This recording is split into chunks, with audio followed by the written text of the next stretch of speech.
여러분 안녕하세요. 한 주간 잘 보내셨는지요? 집에만 머물러서 많이 힘들지요? 게다가 틈틈이 동영상을 의무적으로 시청해야 하기 때문에 그것도 힘이 들겠네요.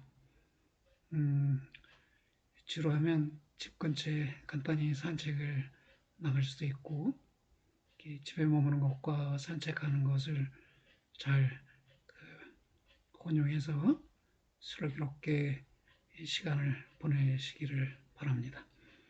오늘 우리가 다룰 부분은 예술 철학인데요. 제 8장입니다. 예술 그러면 예술가의 그 직업이라고 말할 수도 있겠지만 우리 개인의 언행도 언어와 행동도 아름다울 수 있고 개인의 삶도 아름다울 수 있으니까 개인의 삶을 하나의 예술품으로 만들어내는 것은 개개인의 노력이라고 볼 수 있겠네요. 예술은 일반적으로 삶의 표현이라고 말해집니다. 표현 그러면 표현 행위도 말하고 표현된 것, 즉 표현된 작품을 말하기도 하겠죠. 표현 활동과 표현 작품 두 가지를 함께 의미할 수가 있습니다. 그래서 표현 행위를 말하기도 하고 표현 작품을 말하기도 한다. 표현 행위란 뭐냐 그랬더니 사람, 사물, 세계와의 관계 속에서 얻어진 감정이나 존재 감정이나 발견된 의미를 보고 들을 수 있는 감각적 형태로 구현하는 일이다. 매우 일반적으로 서술했어요. 존재 감정이나 존재 의미를 감각적 형태로 구현하는 일이 예술 활동, 즉 표현 행위라 볼 수 있다는 것이네요. 미적 감상의 대상에는 예술 작품만이 아니라 자연물도 속한다.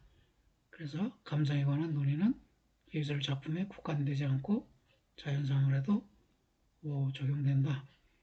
예술 작품에 국한된 논의는 예술 철학이라고 하고요. 자연사물을 포괄한 논의는 미학이라고 해서 이론적으로는 미학과 예술 철학이 구분되지만 실제 있어서는 예술 철학에서도 자연사물의 아름다움에 대해서 언급을 하니까 실제로는 차이가 나는 것은 아니다. 그러나 이론적으로는 즉 개념상으로는 구분된다. 그렇게 알면 되겠네요.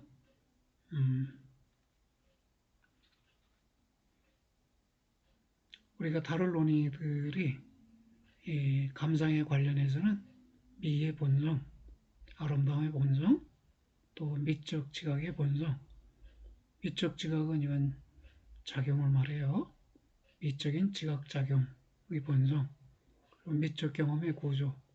이 경험은 경험 내용을 말해요. 미적 경험 내용의 구조가 문제시되며 창작과 관련해서는 예술의 정의, 예술 작품의 본성이 문제시됩니다. 일반인은 대개 감상자로서 예술 작품에 관계하지요.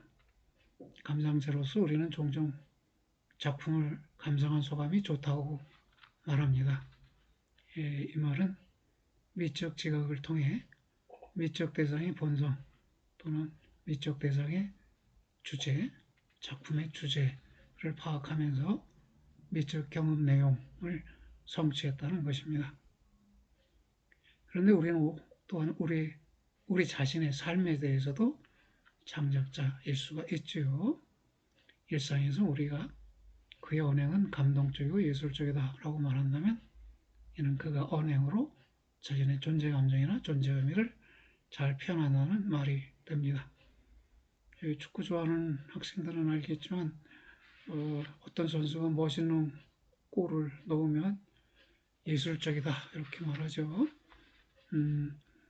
그 골을 집어넣는 행위도 예술적일 수 있지만 한 개인의 삶도 예술적일 수 있다. 남이 보기에 감동을 주고 아름답다고 느껴진다면 예술적인 삶을 살고 있다. 이렇게 말할 수 있겠습니다. 1절에서는 미와 미적 지각의 문제를 살펴보겠습니다. 첫 번째가 미의 본성이라는 것인데요. The nature of beauty라는 것일 텐데, 이 미의 본성은 역사적으로 상이하게 이해되어 왔습니다. 이 미의 본성에 관한 논의들은 전통적 미이론, 미의 취미론, 미의 특질론, 현대적 미이론으로 나누어서 살펴볼 수 있습니다.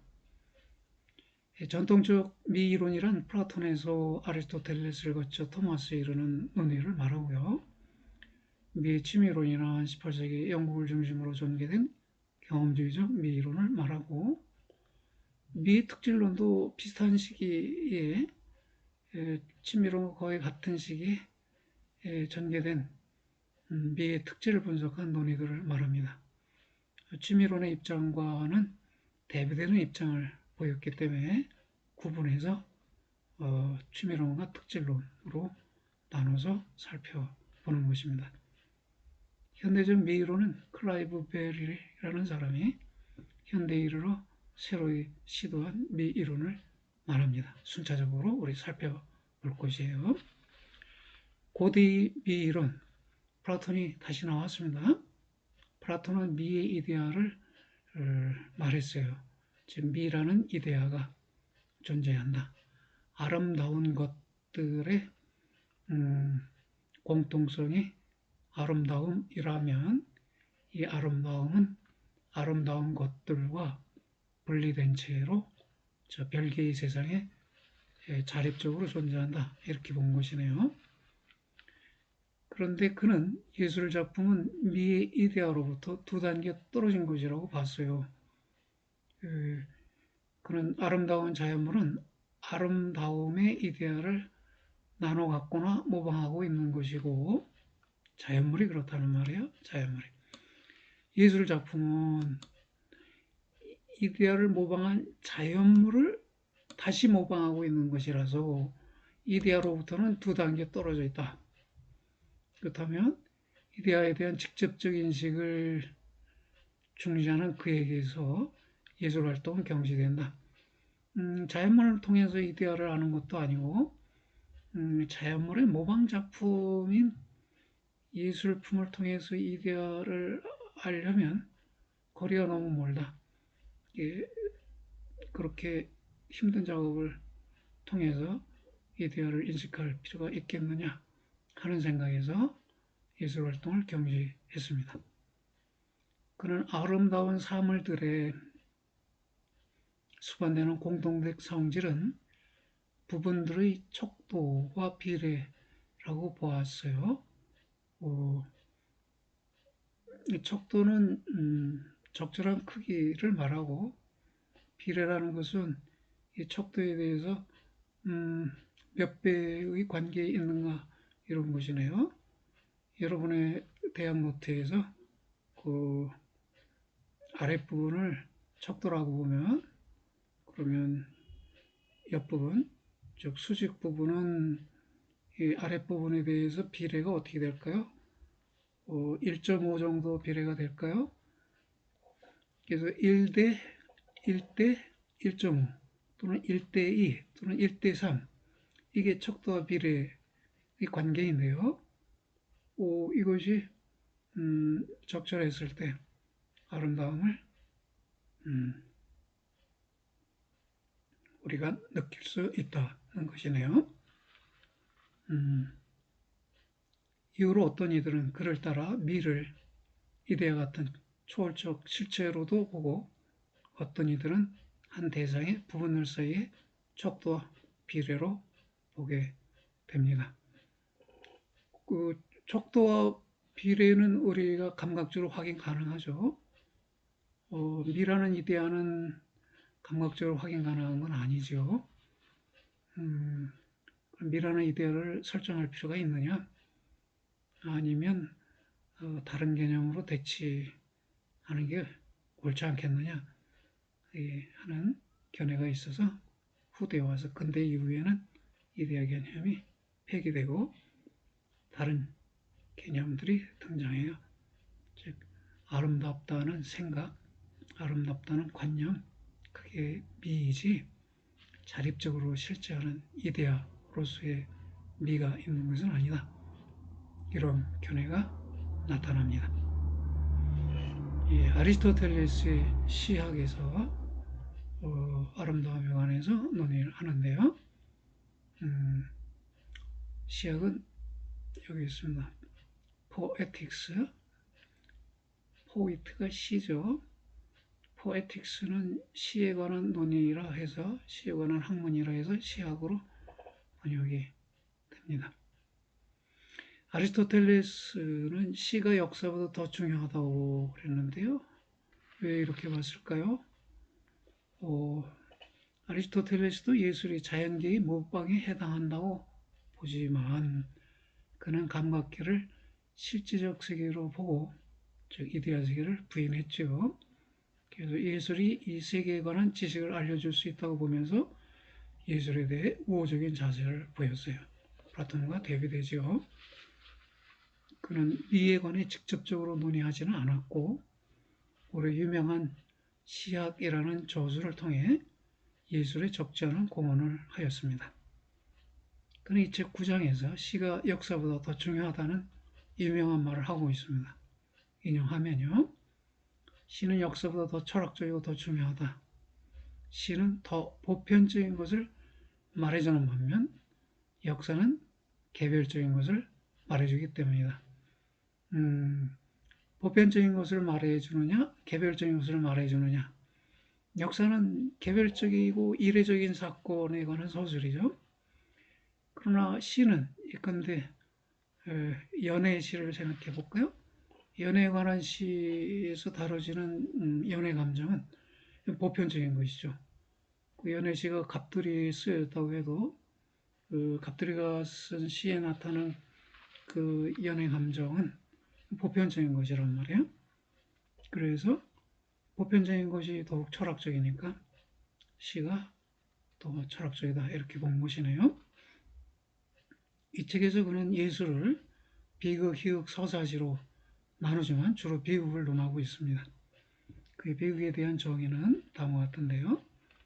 비극이란 각 부분마다 즐거움을 주도록 된 언어의 수단을 통해 그 자체 완결된 일정한 길이의 훌륭한 행위를 모방하는 일이다.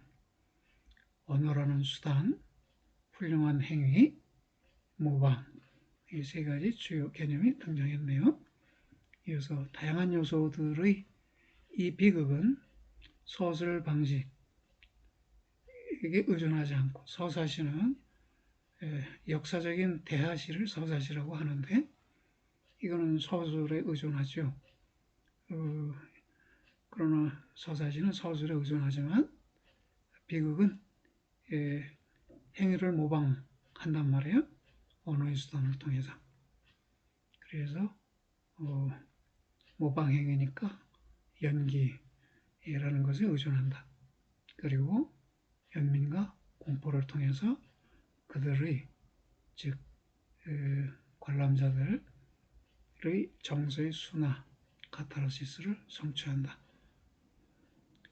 연민과 공포를 통한 정서의 정화예요. 피티와 fear를 통한 카타르시스인데 왜 비극은 우리에게 관람자에게 연민과 공포를 가져다 줄까요?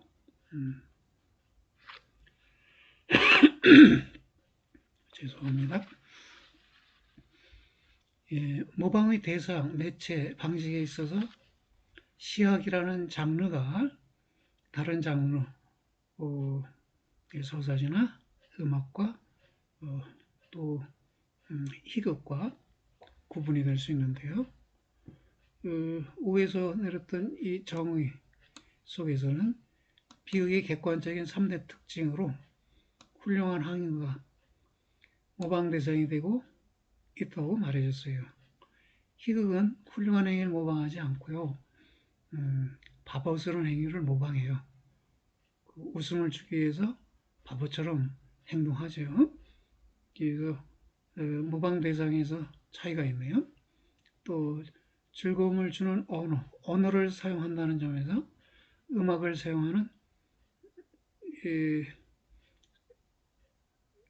음을 사용하는 음악과 차이가 있는데 이것은 모방 매체에서의 차이다 이렇게 말하고요.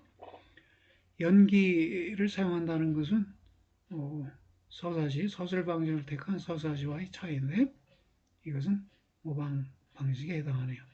다시 말해 모방 대상, 모방 매체, 모방 방식 이 세 가지에 의해서 각 장르가 구분되고 있는 것이다. 이렇게 말한 것이네요. 또 주관적 특징으로 연민과 공포를 통한 정화가 제시되어 있다. 그랬죠? 비극이 연민을 불러오는 이유는 주인공의 비극이 악의 없는 과오의 결과이기 때문이고 공포를 불러오는 이유는 그 주인공이 우리와 비슷한 덕을 갖춘 사람이기 때문이다. 이렇게 말해줬네요.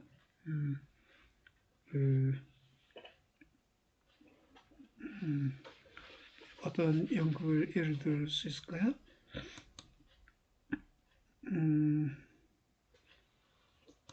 이따 생각나면 말씀드리도록 할게요.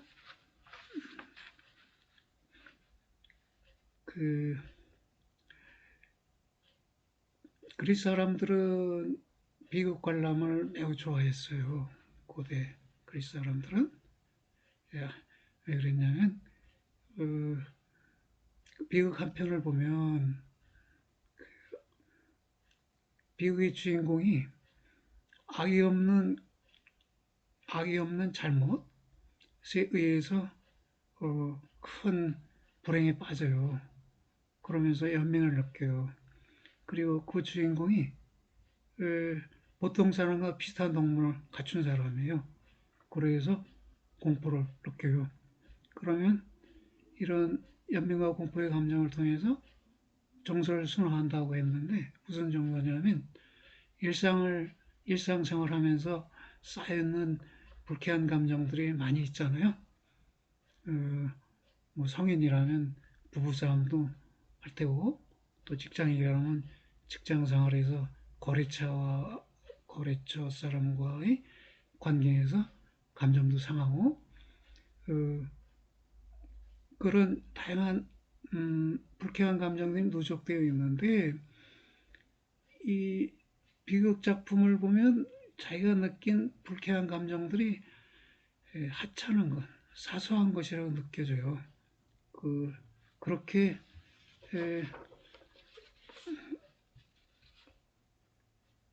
사소한 잘못으로부터 엄청난 고통을 겪는 그런 비극을 보면서 나의 삶에서의 불만이나 불행은 사소한 것이다. 이렇게 느끼게 되는 것이죠. 티라노스 에이디푸스 독재자 에디푸스라고 그럽니까? 소포클레스라는 그리스 비극 작가의 작품인데요. 거기서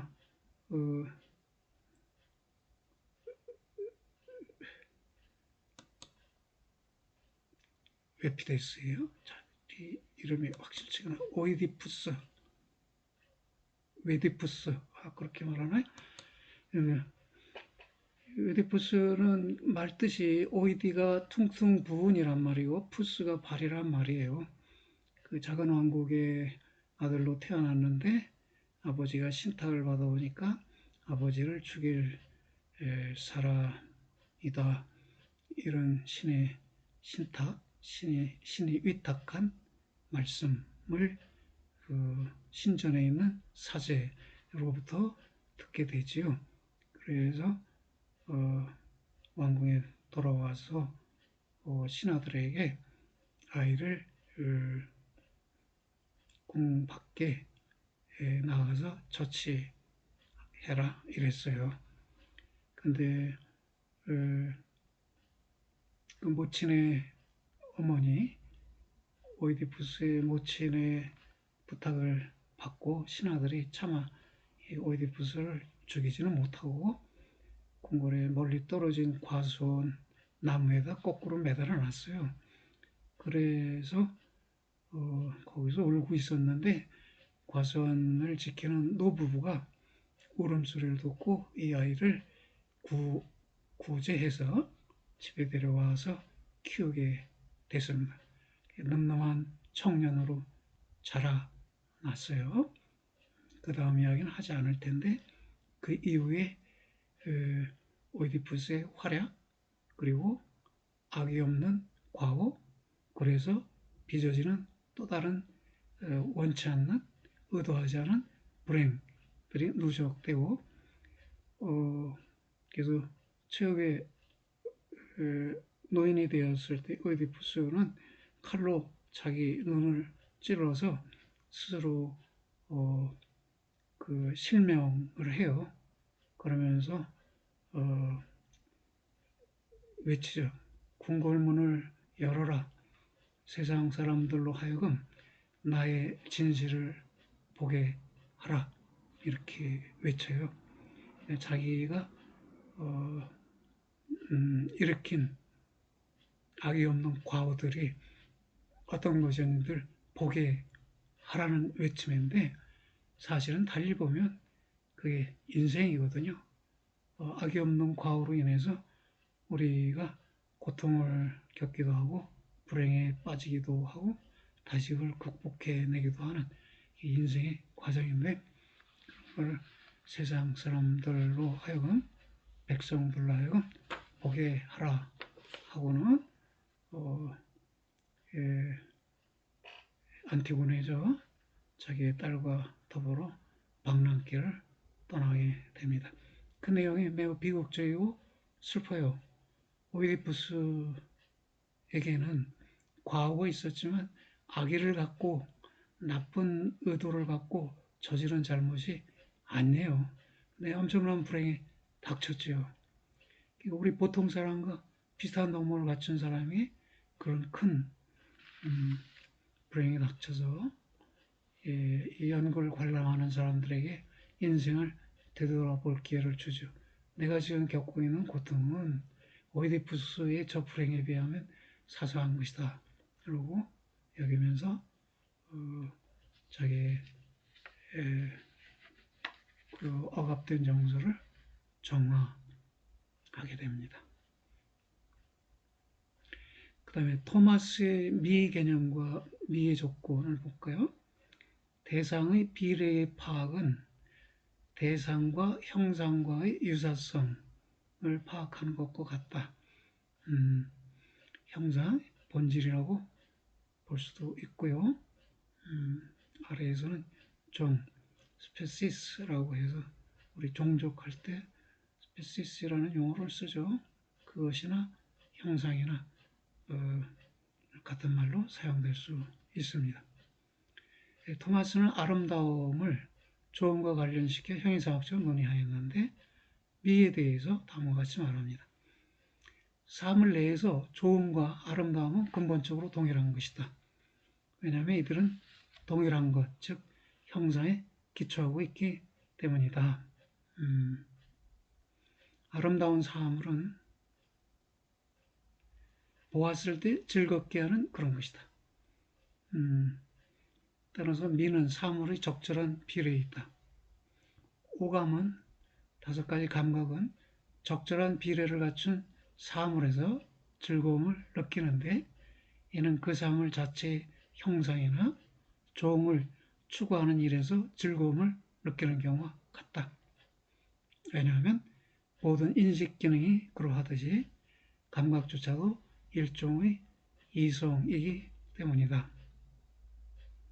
그런데 인식은 감각적 상과 이미지와 형상, 본질과의 동일화, 우리가 동일시하는 것에 의한 것이고 유사성은 형상에 관련된 것이므로 미는 형상, 형상이라는 원인 또는 본질에 속하는 것이 마땅하다.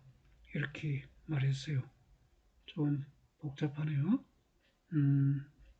아름다운 사물은 보았을 때 즐겁게 하는 것인데 이 즐거움은 어디서 오느냐 했더니 그 사물이 지닌 적절한 비례에 있다.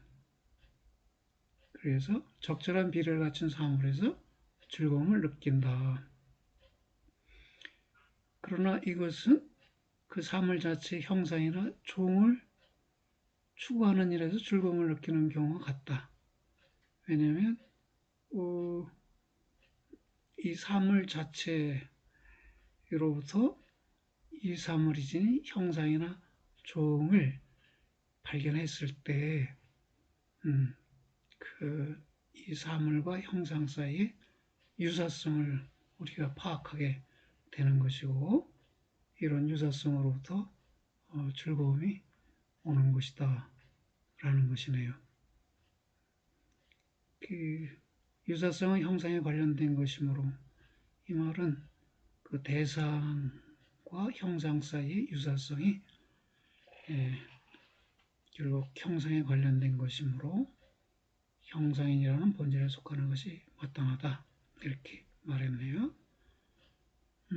적절한 비례라고 했는데 요새는 안 쓰는 말이지만 옛날에는 발등신이라는 표현이 있었어요.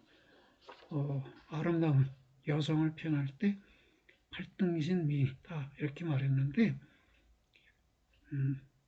발등신이라는 말은 머리의 크기와 머리 아랫부분의 몸체의 크기가 8대1의 관계에 있다는 것이에요. 그래서 머리 8배가 몸체가 된다. 그래서 머리와 몸체의 비례 관계를 통해서 아름다움을 규정하기도 했어요. 그러니까 뭐 특별한 얘기 같지만 이 비례 관계는 특별하지 않은 건데요. 여러분 교실에 있는 칠판에 가로와 세로 크기 보세요. 비율이 어떻게 될까요? 또 칠판 지우개 그것의 가로 세로의 비례 관계는 어떤가요? 우리가 물건을 만들 때는 언제나 이 비례 관계 가로, 세로 또는 높이 이들 사이의 비례 관계를 통해서 그 사물이나 물건의 아름다움을 만들어내려고 애들을 쓰고 있어요.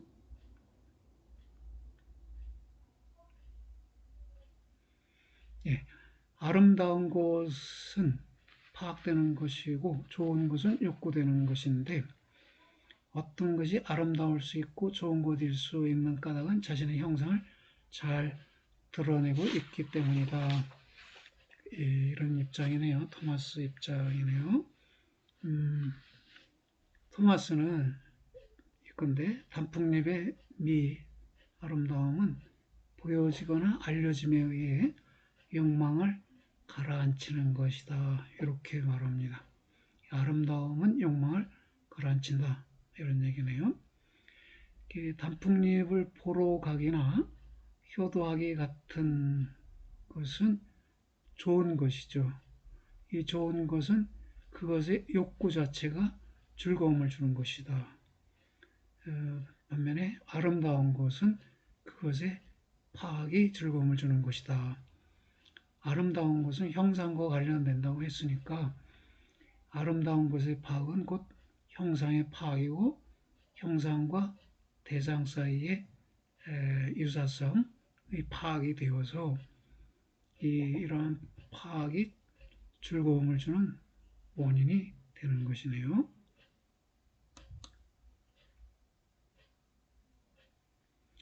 다른 곳에서 그는 종이나 미가 성자의 속성과 유사성을 지니고 있다고 하면서 미의 세 가지 조건으로 대상의 완벽성이나 완전성, 비례나 조화, 선명하면 명료성을 둡니다.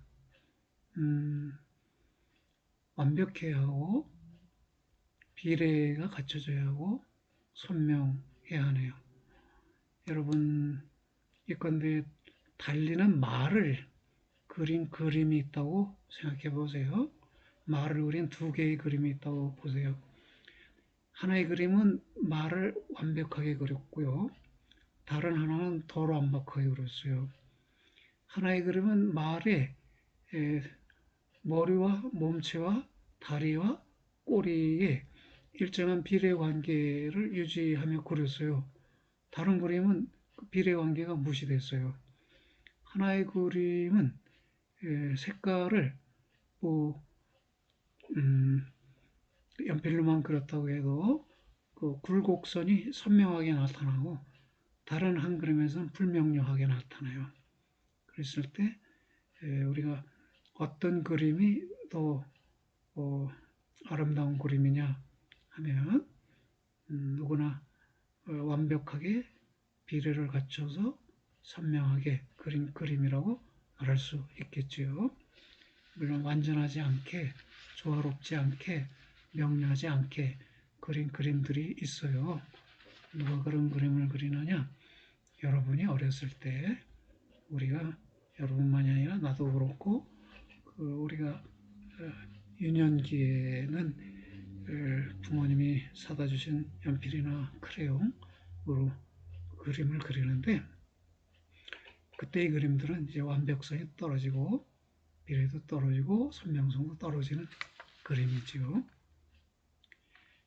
예, 미는 형상의 인식에 수반하는 감정이고 형상을 인식할 때 아름답다는 감정이 수반된다는 것이네요.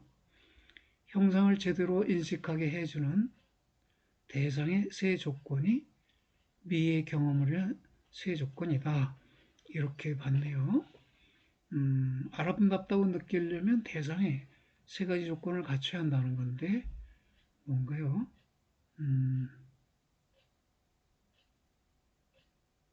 예, 여기서부터 볼까요? 미는 대상의 지각이나 대상의 인식을 통해 그 대상의 형상에 우리에게 드러나는 현상 방식을 가리키는 말일 수 있다. 토마스는 대상의 형상을 파악할 때 아름답다고 느낀다고 했고요. 그랬는데 그것을 현대 하이데거의 용어를 빌리면 현상하는 방식이에요. 하이데거는 존재의 진리가 쉬운 말로 세계가 우리에게 현상하는 나타나는 방식이 아름다움이다 이렇게 말합니다. 좀 표현이 어렵나요? 어떤 대상은 우리에게 아름답게 현상할 수도 있고 놀랍게 현상할 수도 있고 가슴 아프게 현상할 수도 있죠. 그렇다면 아름다움이라는 건 놀라움이라는 현상 방식이나 가슴 아픔이라는 현상 방식과 대비되는 그런 고유한 현상 방식이 되겠죠. 형상의 인식에 수반하는 하이데거의 용어로 하면 존재의 진리의 이해에 수반하는 또는 세계의 이해에 수반하는 감정이다. 이렇게 되는 것이고요. 또 대상의 세 조건을 말했는데 여기서 말한 이것들이겠네요. 완벽성, 비례, 선명함인데 이것은 형상을 아름답게 현상하도록 해주는 조건들로 볼 수 있겠다. 그리고 이 형상이라는 말은 그 현대적 언어로 바꾸면 대상의 형식이다. 형식미학이라는 것도 현대에 등장해서 작품은 대상의 형식을 표현하는 것이다. 이런 견해들이 나타나는데 그것은 플라톤의 이데아나, 아리스토텔레스의 형상, 토마스의 형상 이라는 개념을 대체한 것이네요.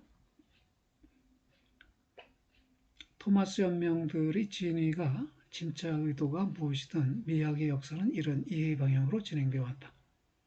토마스의 미이론은 미적 경험의 세 측면으로 즐거움의 경험이라는 주관적 측면을 제시하고 형상의 파악이라는 인식적 측면도 제시하고 사물의 객관적 세 성질이라는 객관적 측면을 거론하고 있는데 이 중에서 플라톤주의에 없었던 주관적 측면, 즉 즐거움의 경험이라는 측면, 이것은 18세기 취미론자에 의해서 더욱 강조됩니다. 근대에 와서요, 미의 취미론이라는 게 등장하는데요. 취미라는 말은 좀 이따 설명드릴게요. 미라는 것은 경험된 맛, 우리가 멋있다라는 표현을 쓰잖아요. 멋이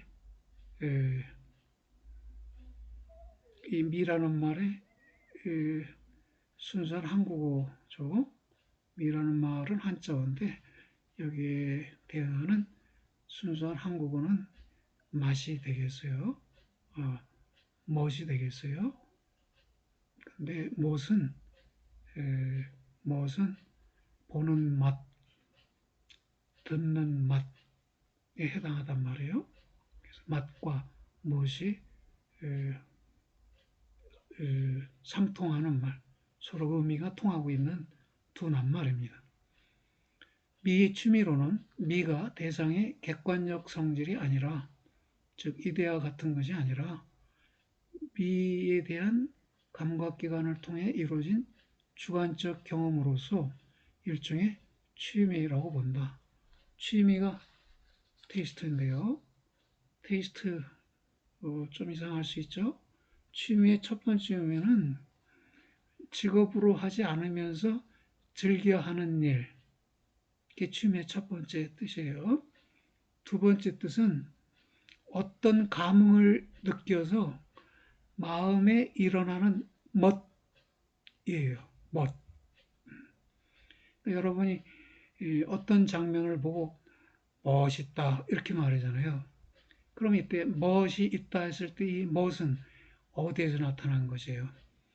여러분의 마음에 나타난 것이에요. 그러니까 주관적 경험이죠. 그러니까 미라는 것은 이데아 같은 객관적 성질이 아니라 주관적 경험, 마음에 나타나는 일종의 멋에 해당한다. 보는 맛이 있으면 멋있다 이렇게 말해요. 어떤 음악을 듣는데 듣는 맛이 있으면 멋있다 이렇게 말해요. 그래서 서양에서도 이 취미라는 개념을 통해서 아름다움을 설명하려는 시도가 있었는데 이것을 미의 취미론, 미에 관한 취미 이론이라고 부릅니다. 말하자면 미란 보는 맛이나 듣는 맛을 말하며 결국 이런 미가 뷰티 필링을 가리키는 말에 불과하다는 것이다. 이는 아름다운 것들의 공통 성질을 통해 미를 정의하려는 종래의 미이론의 태도와는 배치되는 것이다. 토마스는 세 가지 조건을 제시했고요. 플라톤도 그 척도와 비례라는 조건을 통해서 미를 또는 아름다운 사물을 정의하려고 했는데 이것에 배치되는 반대되는 대립되는 그런 견해라는 것입니다. 보는 맛과 듣는 맛을 경험할 때 떠오른 관념이 미이다. 그 머릿속에 떠오른 생각, 아름답다라는 생각이 떠오른다는 것이에요. 누구냐 하면 허치슨인데요. 허치슨은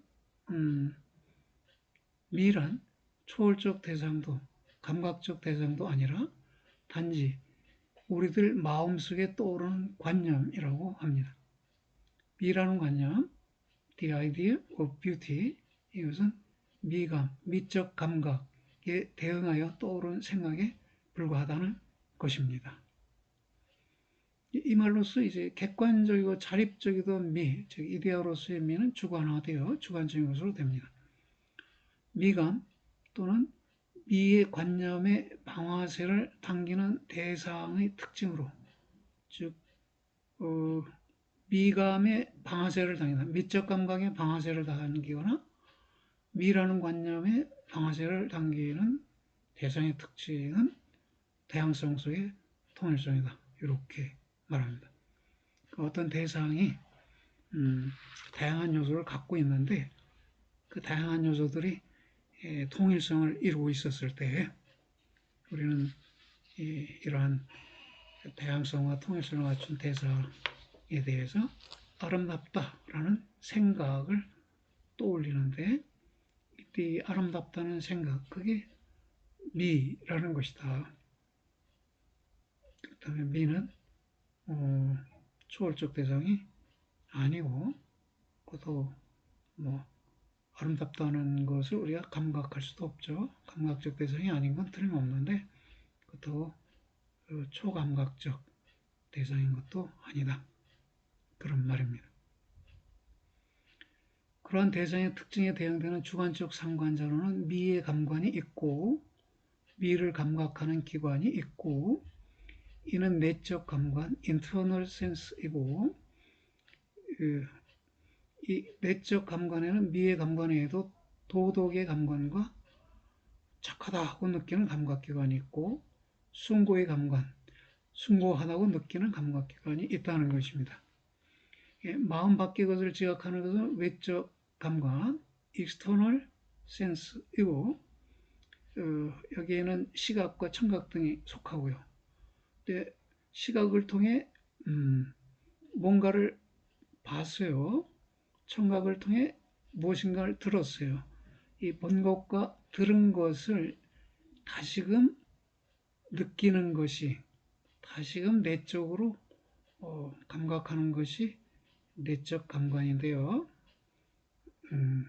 이 내적 감관은 외적 감관이 지각하여 마음 내부에 들어서 있는 것에 대해 반응하는 감관이다. 따라서 내적 감관은 지각적이지 않고 반응적이다. Not perceptual but reactive라는 것이네요. 지각적인 것은 외적 감관이 하는 외적 감관의 특징이고 내적 감관의 특징은 이 지각된 내용에 대한 반응이라는 점에서 반응적이다라고 말합니다. 미의 관념이 떠오른다는 것, 곧 미의 인지, 알아차림은 사고에 의해 매개되는 것이 아니라 수동적인 기계적 반응이라고 여겨졌습니다. 흉이라는 사람도 취미론자에 속하는데요. 흉은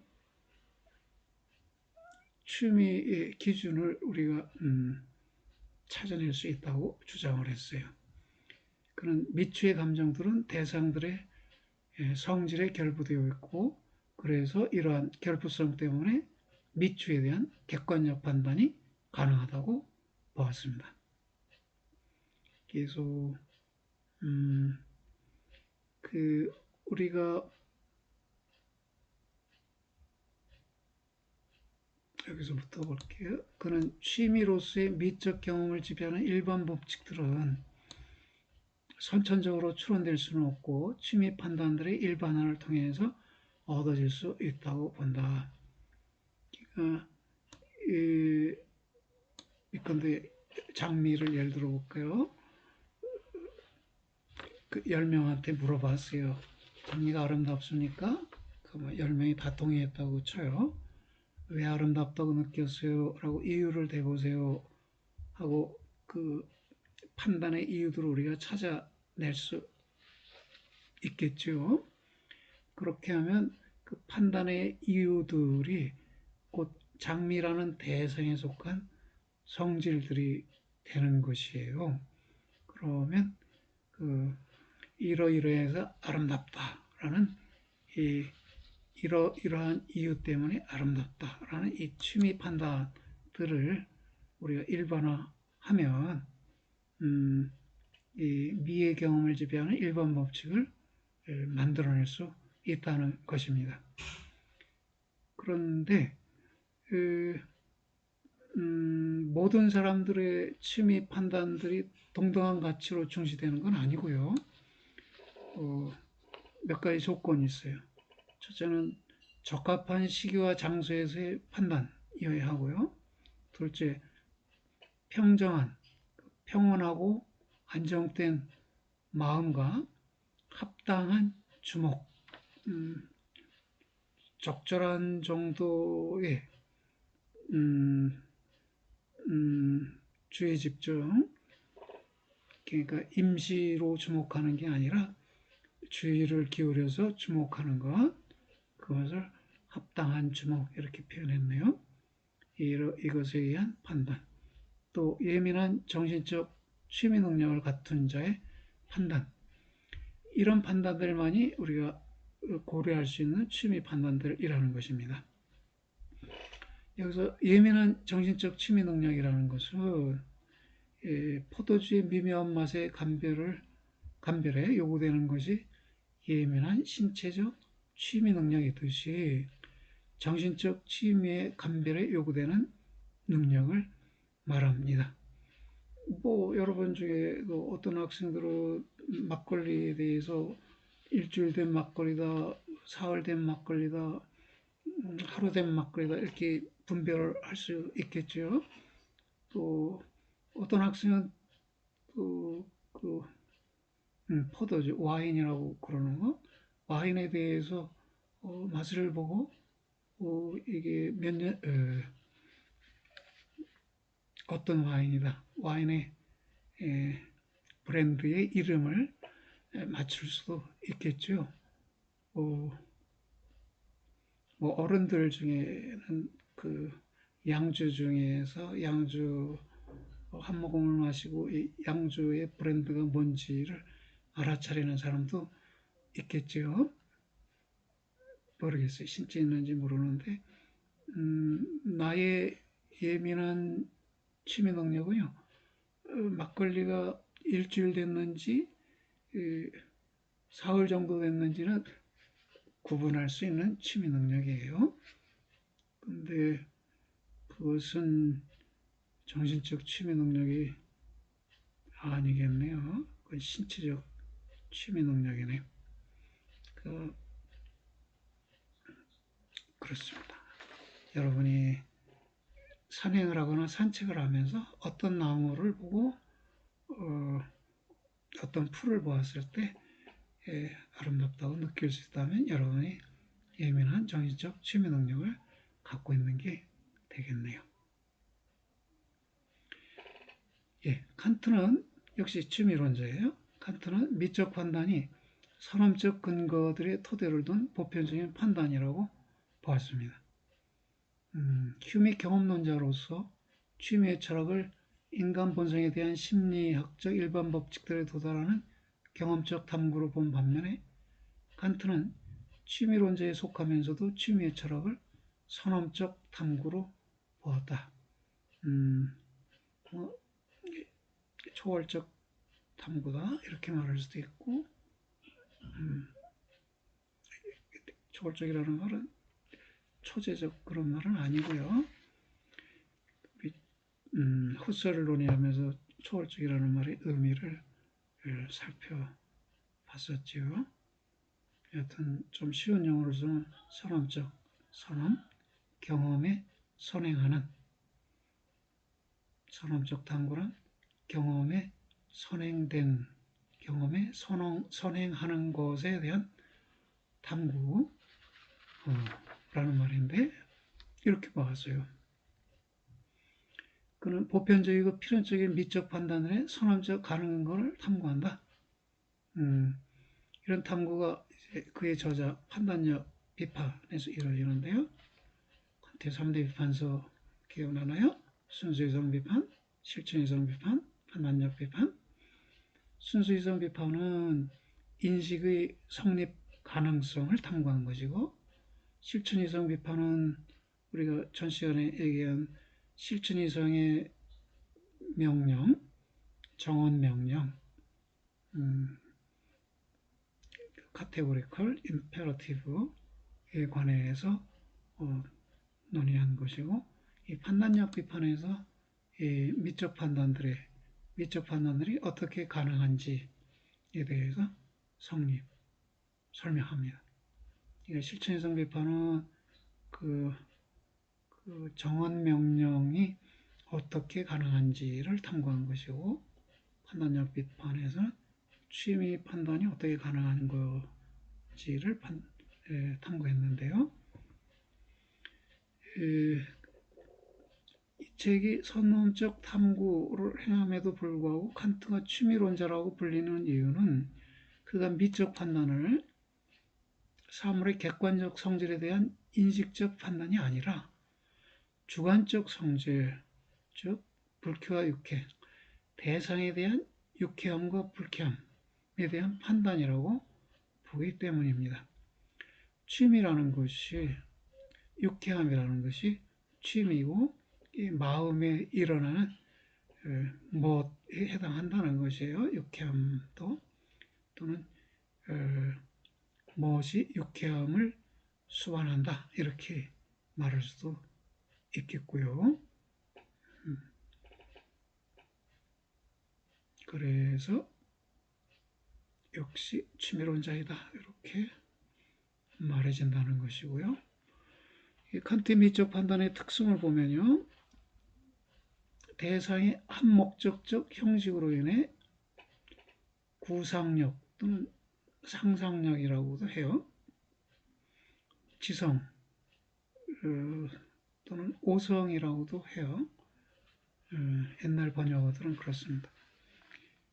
인식하지 않고 놀이만 할 때, 즉 구상력과 지성이 서로 협력해서 인식을 수행하지 않고 놀이할 때, 유희를 행할 때 미적 경험이 생기고 이 경험에 대한 판단이 미적 판단이라고 봅니다.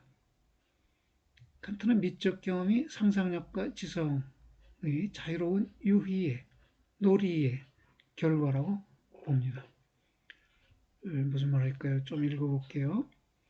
상상력이 감각적 다양 요소를 결합하여 대상에 대한 일정한 표상, 색조나 형태 등을 제시하면 지성은 일정한 개념이나 범주, 즉 실체 주어 범주나 인과성 범주, 상호성 범주 등등을 통해 대상에 대한 어떤 표상의 관계를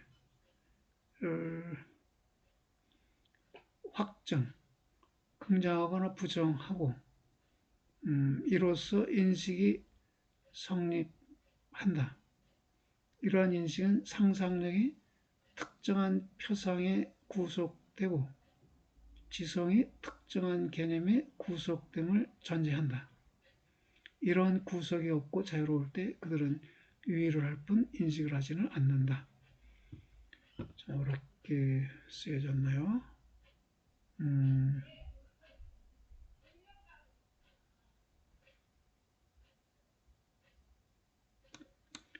대상에 대해서 상상력이 제시한 이 표상을 통해, 이 표상을 통해서 대상에 대해서 긍정적 판단을 내리거나 부정적 판단을 내릴 수 있는데 그것이 이제 인식이라는 것이에요. 그런데 상상력이 표상을 만들어내지도 않고 그래서 표상에 구속 결부되어 있지도 않고 또 지성이 개념을 표상에 적용하지도 않고 그래서 개념에 구속되지도 않고 할 때에는 그들이 유희를 할 뿐 인식을 하지는 않는다 이렇게 말합니다. 그러니까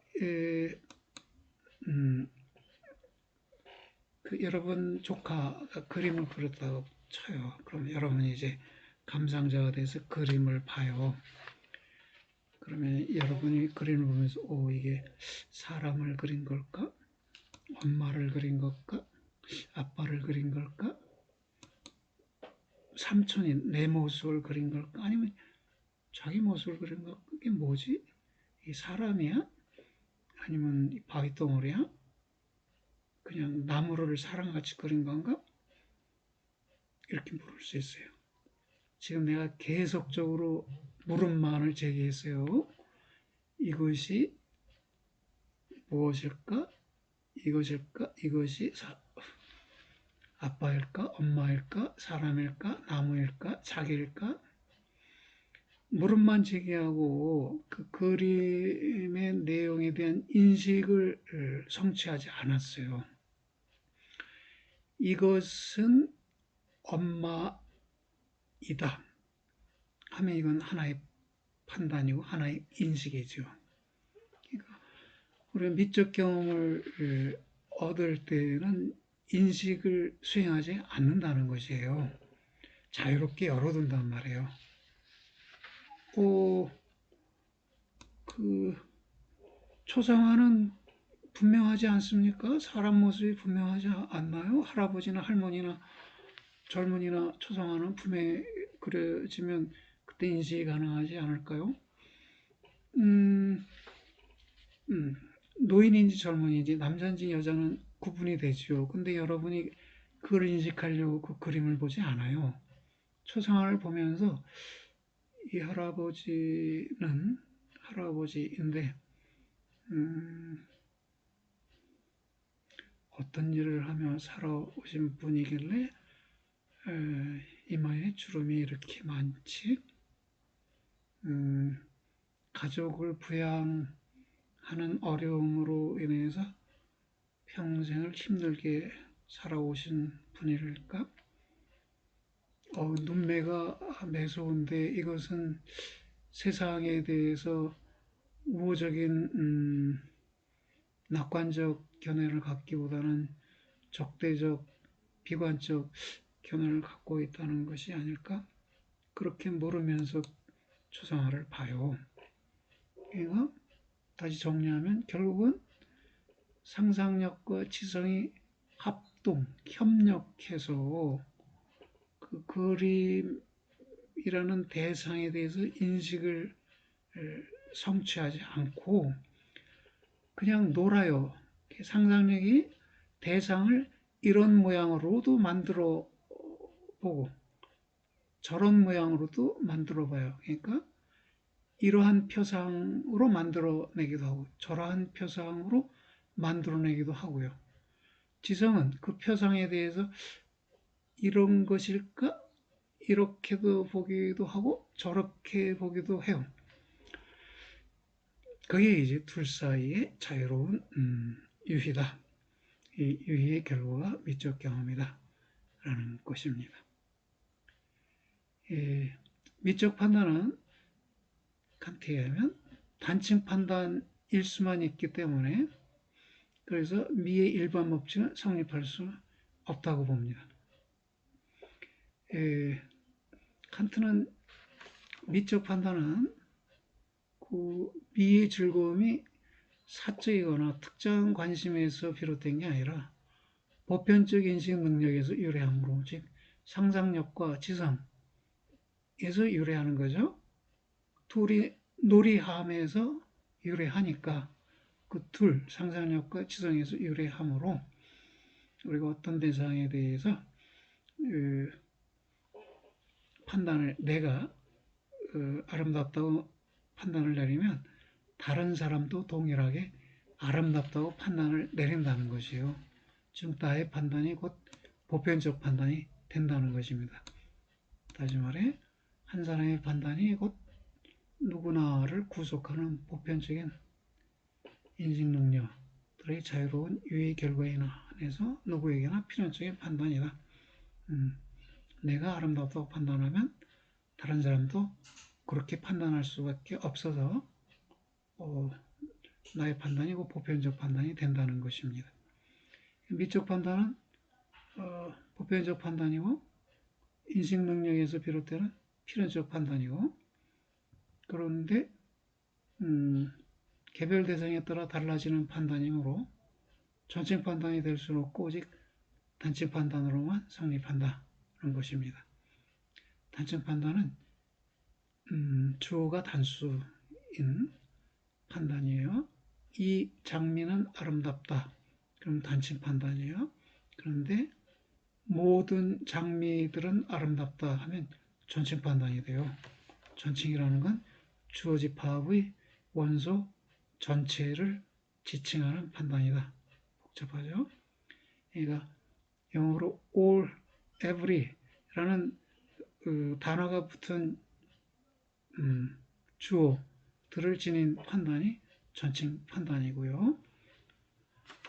단층 판단은 this나 that이라는 용어가 붙는 판단이라고 말할 수 있겠죠. 예, 다시 말해 이 장미는 아름답다고 판단할 수 있지만 모든 장미들은 아름답다 이런 판단은 성립하지 않는다는 것입니다. 왜? 미적 판단은 개별 대상에 대한 판단일 수밖에 없는 것이기 때문에요. 이 같은 단층 판단에 주장한 종래의 취미론자들이 주장한 미의 일반 법칙의 가능성을 부정하는 것이기도 하다. 휴먼 가능하다고 봤죠. 미의 일반 법칙을 귀납적으로 도출해낼 수 있다고 봤는데 칸트는 모든 법칙은 전층 판단이에요. 물은 100도씨에서 끓는다. 이게 법칙이죠. 이때 주어는 모든 물은 이라는 말이야. 영어 문장으로 쓰면 every water 또는 all water 이렇게 표현되겠죠. 전층 판단인데요. 그래서 그런 전층 판단의 법칙이 가능하다고 휴먼 보았지만 칸트는 아니라고 다른 견해를 제시했습니다. 칸트의 한목적적 형식이라는 개념은 허치슨의 다양성의 통일성이라는 개념과 일정한 정도의 유사성을 지니지만 이로써 칸트는 그의 형식 개념, 예컨대 그림의 도안이나 악곡의 구조의 강조는 이후 형식미학을 불러오고 이로써 칸트는 형식미학의 선구자로 불리게 된다. 어디 빼놓은 데 있어요? 한목적적 형식이라는 말 여기서 빼놨네요. 여기서부터요. 그들을 인식하지 않고 유희하게 하는 것은 표상 내지 대상의 한목적적 형식이다. 한목적적 형식이란 비록 그 형식이 정말로 목적을 갖고 있지는 않겠지만 조화성이나 전체성으로 인해 목적을 가진 듯이 여겨지는 형식을 말한다. 한목적적 형식에 직면하여 상상력과 지성이 자유롭게 놀이할 때 생기는 즐거움이 미적 경험이고 이에 대한 판단이 미적 판단이다 라는 것이네요. 예를 들어 볼까요, 여러분? 단풍잎 기억나나요? 이미 가을이 지나서 단풍잎 보기 어렵지만 한국 단풍잎의 잎갈래는 되게 5개예요. 5개. 근데 그 정확한 이름을 내가 모르는데 잎받침이라고 하나요? 그 나뭇가지와 잎을 연결하는 그 부분에 조그만 잎새가 잎갈래가 2개 정도 나와 있어요. 그걸 포함하면 잎갈래가 7개가 돼요. 근데 이걸 포함하지 않으면 5개라고 보통 말해요. 중국 단풍이 있어요. 중국 단풍은 잎갈래가 7개예요. 그 잎받침 2개를 포함하면 9갈래가 돼요. 당단풍이라고 있어요. 당단풍은 잎갈래가 3개뿐이에요. 근데 여러분 그 한국 단풍을 기준으로 얘기해 볼게요. 5개의 잎갈래를 갖고 있는 그 단풍잎이 마치 어떤 목적을 갖고 있는 것 같아요. 근데 우주의 조화나 질서를 상징하는 것 같기도 하고, 또는 신의 자주 그 자유자재한 능력을 표현하는 듯도 하고, 알려주는 듯도 하고, 그래서 그런 5개의 잎갈래를, 5개의 잎갈래를 갖춘 잎을 우리는 유목적적인 형식을 갖춘 잎이다, 이렇게 말할 수 있어요. 그 잎갈래가 5개다 또는 7개다라고 인식을 할 수 있죠. 보고 이놈의 잎갈래가 5개야 라고 하면 인식을 한 것이죠. 그럼 인식을 하면 끝나나요? 아니에요. 잎갈래가 5개다 또는 7개다로 인식한 다음에도 이게 왜 이렇게 생겨났지? 무엇을 위한 거지? 뭘 알려주려는 것이지? 등등 우리가 여러 의문을 가질 수 있는데, 그런 의문 속에서 그 상상력과 지성이 자유롭게 놀이하고 있다는 것입니다. 결국 이 한목적적 형식으로 인해서 우리에게 미적 경험이 주어지고, 이 미적 경험에 대해서 우리가 판단을 내리게 된다는 것입니다.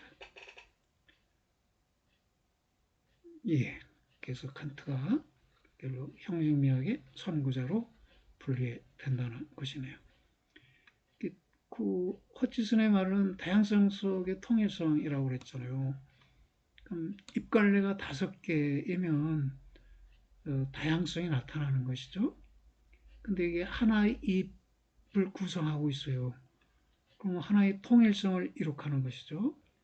다양성과 통일성을 갖춘 잎, 이것을 칸트는 유목적적 형식을 갖춘 대상, 이렇게 말하는 것이네요.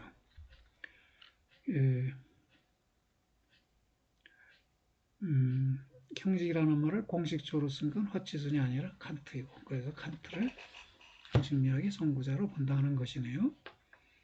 그 다음에 근대의 미의 특질론을 보겠습니다. 근대에는 미의 취미론과 더불어 미의 특질론도 전개되는데 두 입장이 서로 다르다고 그랬죠. 버크는 이제 사랑과 기쁨을 구분해요. 숭고와 미의 구분은 버크에 따르면 내적 감관들에 따른 것이 아니고 즐거움의 종류에 따른 것이라고 합니다.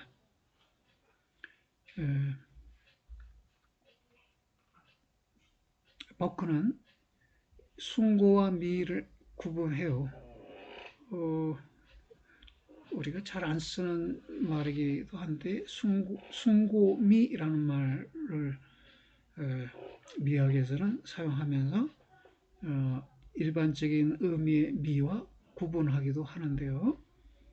지금 버크는 어떻게 구분하는가 살펴보죠. 그는 내적 감관들의 이론을 거부하고 숭과 미의 구분을 내적 감관들을 설명하는 일도 거부한다. 오히려 그는 즐거움의 종류에 의해 숭고와 미를 구분한다. 그에 의하면 즐거움에는 두 종류가 있는데요. 하나는 무조건적으로 발생하는 사랑이라는 즐거움. 사랑 받을 때도 즐겁지만 사랑할 때도 즐거워요. 남을 사랑한다는 것은 꼭 이성만이 아니라 길에 마주치는 사람에 대해서도 여러분이 격려의 눈길을 보내줄 수 있는데 그게 사랑인데요. 그런 사랑이라는 즐거움이 한편에 있고, 다른 하나는 고통이나 그 위협이 제거되어서 발생하는 기쁨이라는 즐거움도 있다고 해요. delight라고 했네요. 그 전자는 적극적 즐거움으로 미에서 얻어지는 즐거움이고, 우리는 아름다운 것에 대해 사랑하는 마음을 갖는다는 것이죠.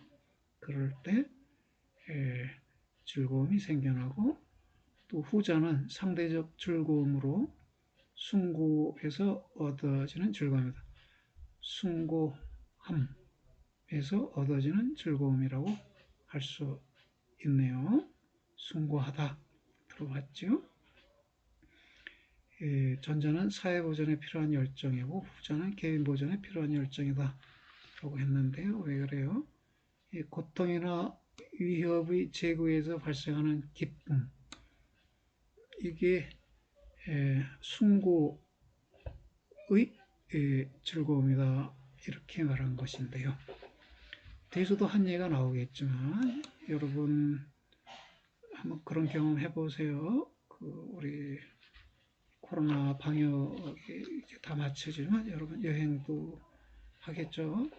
그러면 이제 바닷가에 한번 가보세요. 바닷가에 횟집에 앉아서 바다를 내다보는데 폭우가 쏟아져요. 바다 위로. 근데 여러분은 횟집 안에 있기 때문에 위협을 느끼지 않아요.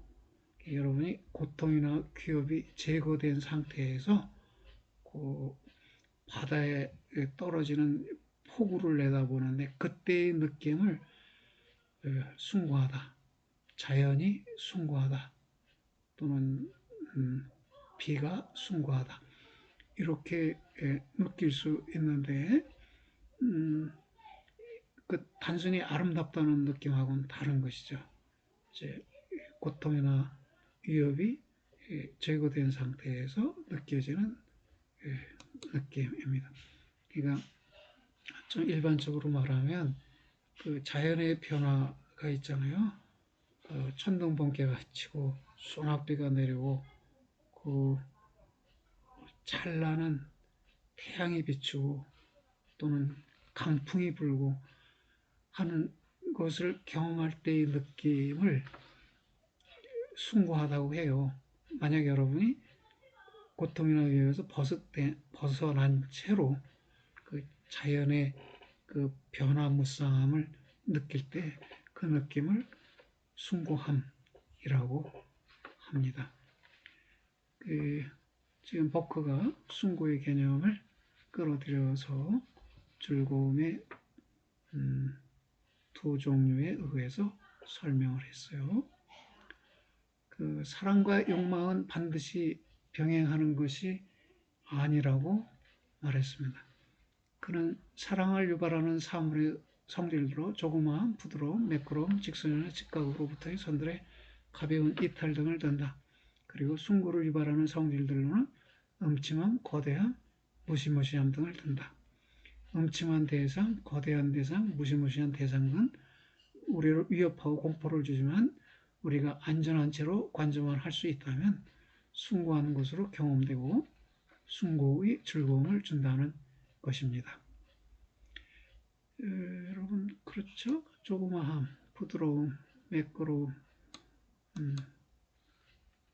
강아지 중에 여러분이 사랑하는 강아지는 셰퍼드입니까? 아니면 푸들이나 시츄입니까? 우리는 이 자그마하고 부드러운 것에 쉽게 사랑을 느끼게 됩니다. 직선이나 직각으로부터의 선들의 가벼운 이탈 등도 우리가 사랑을 느끼게 되는 요소라고 해요. 그 그림 그릴 때 그 그림의 그 형식을 잡을 때 단순히 직선이나 직각만 있는 것보다 그 선들의 가벼운 이탈 등이 있을 때 아름다움을 느낄 수 있다는 것입니다.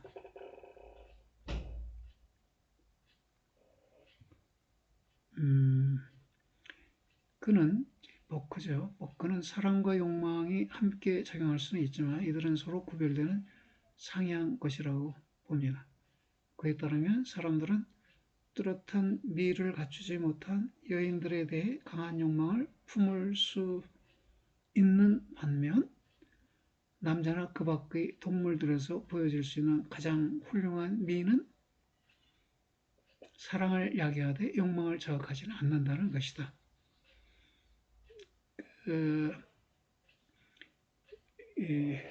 남녀의 관계에서 남자가 여자에 대해서 아름다움을 느끼며 욕망을 느끼는 경우도 있는데 이건 예외적인 것으로 볼 수 있고 그 가장 훌륭한 미는 우리에게 사랑을 야기하되 욕망을 자극하지는 않는다는 것입니다. 미로 인해 야기된 사랑이라는 열정은 소유의 욕망과는 무관하다는 그의 주장은 미가 즐거움을 주되 욕망을 가라앉힌다는 토마스의 주장과 유사하다라는 것이네요. 이런 말 해도 되는지 모르겠지만 누군가가 나보고 You are sexy 이렇게 말하면 우리는 이렇게 대답할 수 있어요. No, I am beautiful. I am 보는 사람의 입장에서는 뭐 내가 섹시하게 보일 수도 있었겠죠. 그러나 나는 나를 섹시하다고 보는 게 아니라 아름답다고 보고 또 남들에 의해서도 아름답다고 보여지기를 원하죠. 그 의사를 분명히 I am beautiful 이렇게 표현할 수 있어요. 모르겠어요. 요새 우리 젊은이들이 나의 표현법에 대해서 동의할 수 있는지. 오히려 요새는 섹시가 뷰티보다 더 중요한 것으로 주장되는 듯도 해서 나의 견해가 이제 노세대의 견해라고 비판받을 수도 있을 법한데 여러분이 한번 판단해 보시기 바랍니다. 그 다음에 미는 시인하고 찬성하는 감정을 표시한다. 이런 입장도 나타납니다.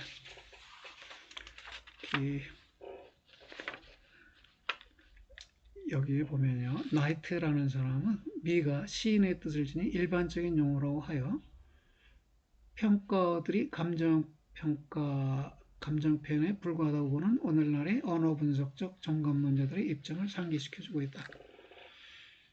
아름답다라는 말이 뭐냐? 나는 시인한다 정도라는 말이에요. 그러니까 you are beautiful 이 뜻은 I accept you 이렇게 I affirm you 나는 너를 긍정한다 이 정도의 의미라는 것이에요. 그럼 미라는 말은 시인 approbation의 뜻을 가진 일반적인 용어이고 이 용어는 물질적 실체이든 도덕적 훌륭함이든 혹은 지적인 공리이든 간에 즐거움을 주는 거의 모든 사물들에 거의 무분별하게 적용되어 가장 모호하고 폭넓은 의미로 사용되고 있다. 이렇게 말하네. 그러니까 이 언어 분석적 입장이에요. 이 언어 분석적 입장은 우리가 실제로 일상생활에서 어떤 단어를 어떤 의미로 어떤 맥락에서 사용하고 있는지를 따져보는 것이에요. 그렇다면 아름답다라는 용어가 어떤 뜻으로 어떤 맥락에서 사용되는지 따져봤더니 결국 그것은 시인한다, 받아들인다 정도의 의미에 불과하다는 결론이라고 나이트가 자기 견해를 제시한 것이네요. 아름다운 것들 사이에는 공통성하고 가족 유사성만 있다고 이건 누구 입장인가요? 현대 철학자 A의 입장인데요. 이런 평가들은 이를 사용하는 이의 찬성 반대의 감정만을 표현하는 용어들이라고 봤어요. 또 슈티어트는 여기서 더 나아가서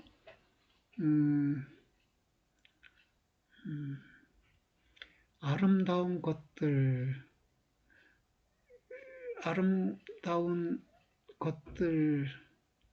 중에서 일부 대상들 사이에서는 어떤 공통성을 볼 수 있고 전체 대상들 사이에서는 일정한 유사성만을 우리가 볼 수 있다는 것입니다.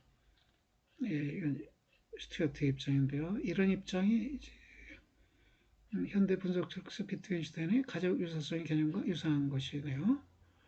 가족 구성원들 사이에 공통성은 없고 그 구성원 일부들 사이에 유사성이 있다는 것이죠. 엄마 아빠가 닮고 뭐 아빠와 딸이 닮고 엄마와 아들이 닮고 뭐 딸과 아들이 닮고 근데 엄마 아빠 사이에 닮은 점은 엄마와 아들 사이에 닮은 점과는 다르다는 것이에요. 그렇다면 그 가족 구성원 모두가 공통적으로 가지고 있는 공통성은 없다는 것이죠. 그게 이른바 가족 유사성인데요. 이 견해는 이제 현대 미학자인 베이츠에 와서는 예술이라는 개념 자체에도 열린 개념이다. 예술의 장르가 여러진데 그 장르들 사이에 공통성은 없고 그리고 예술이라는 개념이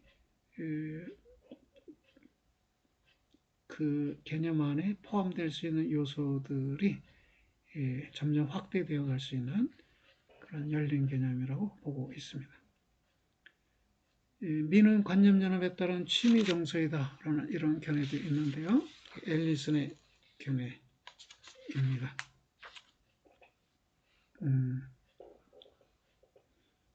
미는 전체적 정서이고 그 상대는 전체적 대상이다. 이렇게 말하는 것이네요. 앨리슨은 취미론의 입장에서 미의 특질을 설명하는데요. 그는 내적 감관들의 다양성을 부정하고 오직 단일한 취미 능력만이 있다고 봤어요.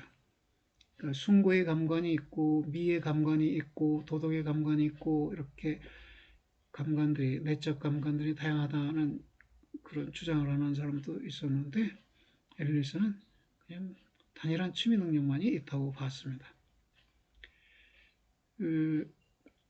그에게 미는 단순 감각이 아니라 전체적 정서이에요.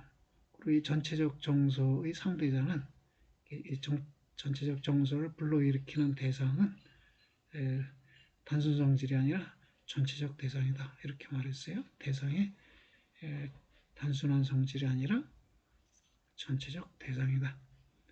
그의 설명 원리는 이 관념연합론이라는 것인데요. 관념연합론에 의해서 어떤 설명을 할까요? 상상력에 의해서 우리는 관념들의 정연한 사슬, 관념들의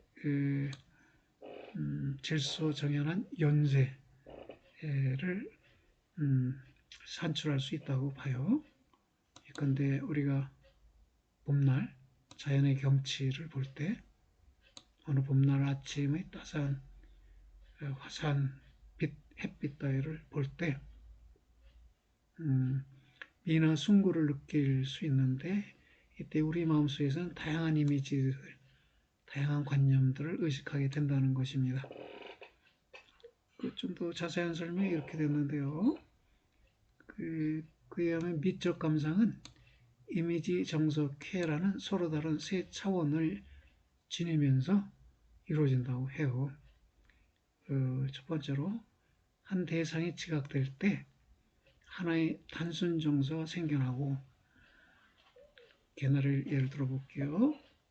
여러분이 벤치에 앉아서 개나리 꽃들을 이렇게 지각할 때 하나의 단순 정서 좋다, 아름답다 단순 정서가 생겨나고요. 이것이 단순케 즐거움을 수반한다는 것이에요. 근데 이 단순 정서 아름답다, 개나리가 아름답다 이 정서는 우선 하나의 이미지를 낳고 이 이미지는 다시 연상적 상상 속에서 계속 다른 이미지를 낳아가는데 이러한 이미지들은 각기 단순 정서들을 생겨나게 하고 이들은 각기 단순 캐들을 수반한다. 무슨 말일까요? 개나리를 보면서 느낀 정서가 우리에게 어떤 이미지를 떠올려요? 뭘 떠올릴까요? 여러분의 그런 경험은 없겠지만 어른들은 시골에서 그 봄날에 개나리 울타리 밑에 병아리들이 떼지어 놀고 있는 것을 틈틈이 보고는 했어요. 나의 경험일 수 있어요. 나의 경험. 나는 개나리꽃을 보면요. 병아리라는 이미지가 떠오르고요. 이 병아리는 나에게 개나리 울타리를 떠오르고요. 이 개나리 울타리는 시골집 떠오르고 시골집에서 친구와 같이 구슬치기 놀이하던 그 장면을 이미지로 떠올려줘요. 그렇게 이미지들 연세, 관념의 연세가 성립해요. 그렇게 해서 그 이미지들은 이미지들끼리 연세를 이루고 단순 정서들은 정서들끼리 연세를 이루고 단순 쾌들은 이 쾌들끼리 연세를 일으켜요.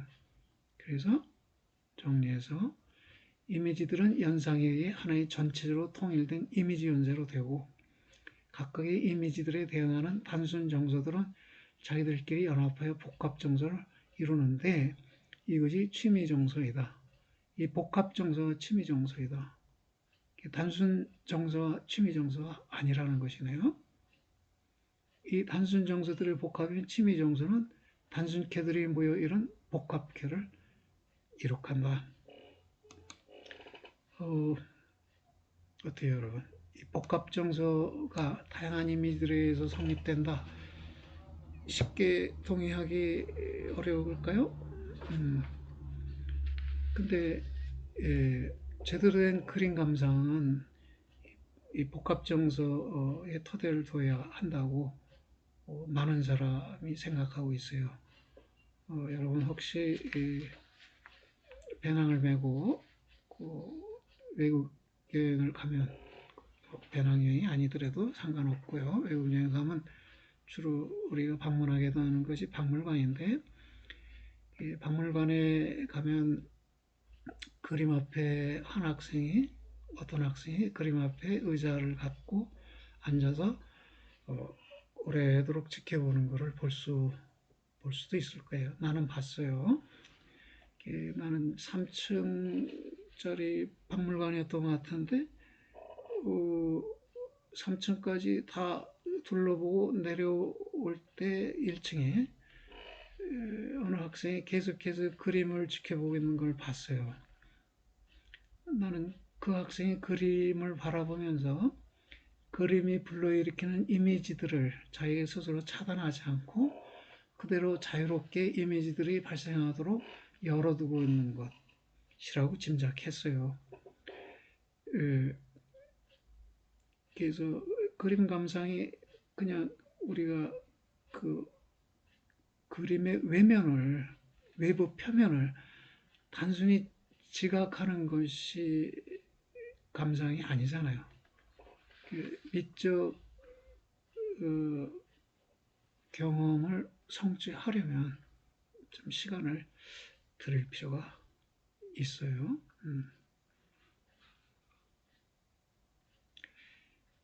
예.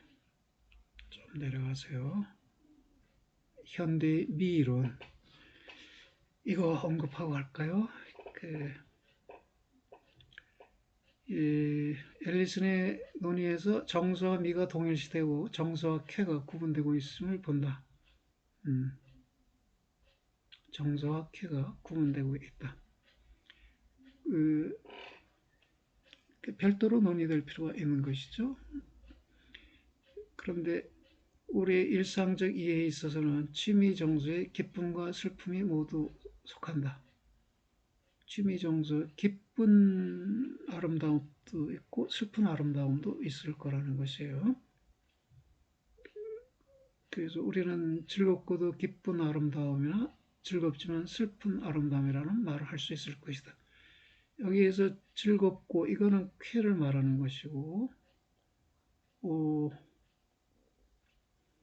기쁜 이거는 즐거움에 해당하는 것인데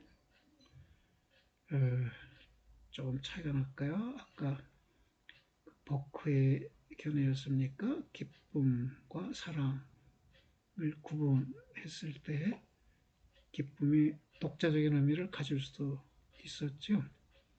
그 사람은 둘 다 기쁨이나 사랑이나 둘 다 즐거움이라고 그랬는데 어떨까요? 우리 한국어에서도 그런가요? 즐겁지만 슬픈 아름다움. 이거 말이 되는 표현인가요? 안 되는 표현인가요? 사실상 우리는 슬픈 노래를 들으면서 아름답다고도 말하고 아름다운 것을 보면 슬프다고 느끼기도 한다. 한국인은 특히 그런 것으로 여기집니다. 그 아리랑이라는 우리 전통 민요가 있죠. 그 폴모리 악단이라고 외국 악단이 아리랑을 편곡해서 연주를 했는데요. 그걸 들어보면은 엄청 아름다우면서도 슬퍼요. 슬프면서 아름다워요. 그러면 슬프다고 해서 그 폴모리 악단이 연주하는 아리랑이 슬프다고 해서 그 듣는 내가 즐겁지 않은가? 즐거운 것 같아요. 즐겁지만 슬퍼요. 슬프지만 즐거워요. 그리고 아름다워요. 아리랑이 대표적인 즐겁지만 슬픈 아름다움을 나타내는 노래라고 여겨집니다. 여기까지 하고 우리 쉬도록 하겠습니다. 현대의 미이론, 유의미한 형식의 미적 정서. 예술작품의 유의미한 형식이 미적 정서를 일으킨다고? 유의미한 형식, 아까 칸트는 한목적적인 형식이 미적 정서를 일으킨다고 봤는데요. 지금 클라이브 벨이라는 사람은 유의미한 형식이 미적 정서를 일으킨다고 해요. 그 유의미한 형식은 유의미성을 지닌 형식, 곧 선들과 색채들의 결합들, 다시 말해 일련의 관계들의 집합이고, 관계들의 집합이고, 이때 유의미성은 지각될 수 없는 비자연적인 성질이다. 그런가요? 의미는 지각되는 게 아니죠. 감각적으로 지각되는 게 아니죠. 유의미한 형식도 이 형식은 선들과 색채들의 결합들이라는 점에서 지각될 수 있겠죠. 형식은. 그런데 그 형식이 지닌 유의미성은 이건 지각되는 게 아니네요. 의미가 있다, 의미가 없다. 이것은 지각과는 다른 차원의 용어이죠. 이런 안에서 그런 예술작품 미적 정서를 자극하는 유의미한 형식을 소유하고 있는 인공품이며, 그래서 분리적 의미에서 말해지는 모든 예술작품이 평가적 의미에서도 예술작품이 되지는 않는다고 말합니다. 이런 입장은 한편으로 미적 정서의 방아쇠가 다양성 속의 통일성이라고 보는 호칭의 입장과 유사하고, 또 칸트의 유목적적 형식과도 유사하죠. 그러나 다른 한편으로 좋음이나 아름다움 등의 비자연적 성질을 가리키는 용어로는 직각론자의 입장과 유사하다.